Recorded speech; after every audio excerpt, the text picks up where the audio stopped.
Hi అండి. ఎలా ఉన్నారు? అందరూ బాగున్నారా?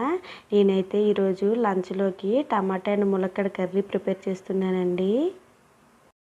నేనైతే మీతో ఒక విషయం షేర్ చేసుకుందాం అనుకుంటున్నాను. పెళ్ళికి ముందైతే నేను చిన్న చిన్న విషయాలకే కోప్పడిపోయేదాన్నండి.